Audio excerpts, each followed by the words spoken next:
At nagmula nga sa damong garning na si bulamang pagtag-ulan, pag garning busoy ardo ay nauulam. O yan, pagbukang kay ay hindi na ha.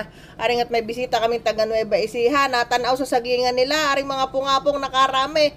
Ay hindi naman kinakain din at hindi ko alam, pero sabi na iba'y kinakain din. Kaya ating sinamahan ko, katuwa ng mga taga Nueva Ecija, arit-arit pala sa kanila'y madalang na ang pungapong na garne.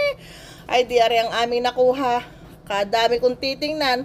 Pero pag naihaw ay kaunti lamang, ay di pandalas naming inihaw at arido'y torta. Ang gagawin din ay kailangan sunog na sunog ang balat at nang mawala ang kate. Tapos ay di tatalupang papagarne. At kapag aray na talupan ay pipisa-pisain din na parang talong. Ayan o, pinisa-pisa ay di gay durog. At nang maipasay, isawsaw natin sa talong. Ay talong itlog pala.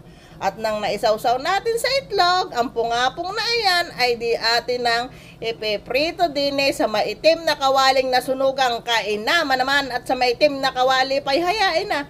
Biruin mo sa bigay ng kalikasang are papagtag ulan, are pala'y nakakaing pungapong na are nakakatuwa naman. At nung aking natikman ay masarap. Mas masarap pa sa talong. Hindi lang yan appetizing kung titingnan ha, pero masarap iyan, maniwala ka, kumain ka niyan.